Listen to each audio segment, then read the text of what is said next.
When we encounter something unusual, our brains immediately attempt to rationalize whatever it is. When it can't, we are faced with our basic instincts: fight or flight.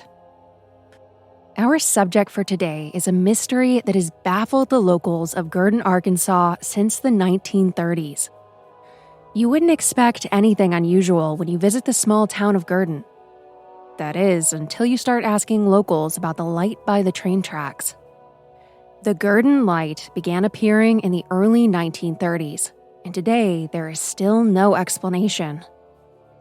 While every local has their theories, no definitive proof of reasoning has been discovered yet. To find the light, all one has to do is walk the 2.5 miles down the train tracks outside of town at night. You'll cross 2 deteriorating train trusses and an old cemetery in the middle of the woods. Even without the light, the location is enough to give anyone the shivers. As you work your way down the tracks, surrounded by dense forest and the nightly howling of coyotes, you may begin to see a bright light floating above the ground. At first, you might think it's a train coming your way, or a hunter with a flashlight as your brain attempts to rationalize what it's seeing.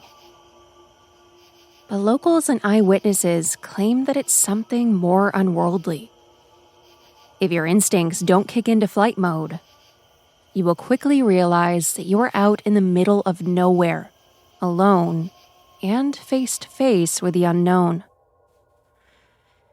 As you approach the light to investigate, you realize it's moving closer, as if it's scoping you out.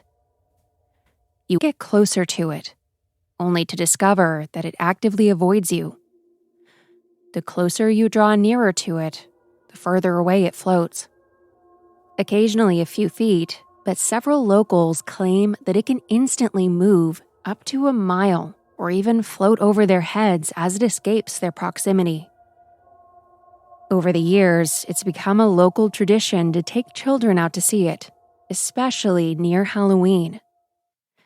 Nearly everyone in town has a story about their experience with the light. Some believe it's the spirit of a murdered man, while others claim it's simply swamp gas. The theories are as numerous as the sightings, but no one knows what is causing the mysterious mobile light to shine. A favorite legend occurred on December 4th, 1931. It was during the Great Depression, when losing a job truly meant life or death. The foreman of the rail yard, William McLean, had to cut the hours of several employees. One of them, Lewis McBride, wasn't thrilled with the loss of money to feed his family. After he was told about his loss of work, there was a verbal altercation between him and William. It continued to escalate until William began to walk away down the tracks with his lantern to inspect the rails. That is when Lewis took his shovel and hit William on the back of the head, knocking him to the ground, disoriented.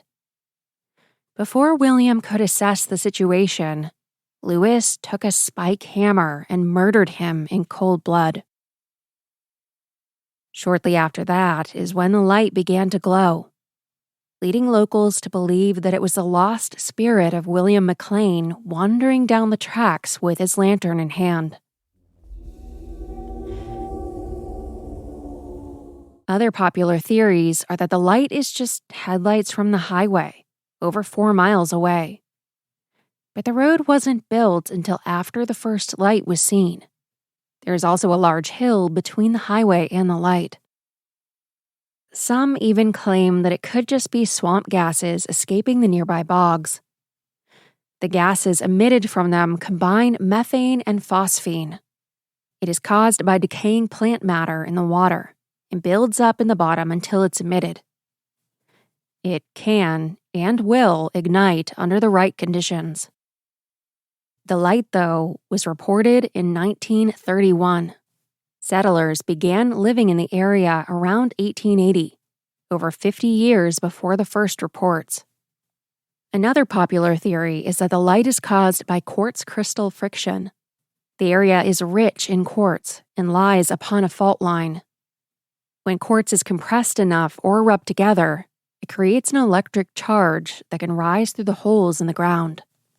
There was also an earthquake along the fault line in December of 1931, shortly before the light began appearing.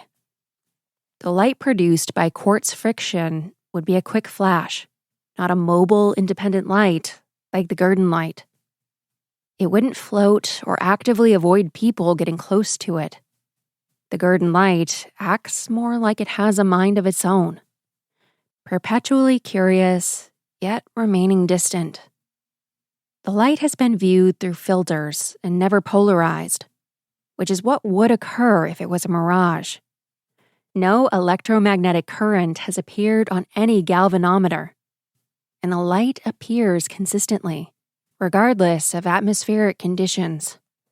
Those who have seen the light say that its glow ranges from a white-blue to a golden-orange color, describing it as a crisp, clear light that moves around. Locals have become accustomed to the mystery, and most would say that they hope the source is never discovered for fear that it would take away the fun they all share. Whatever the source is, it's nice to know that still, in our modern world filled with gadgets and technology, there are still some mysteries yet to be explained.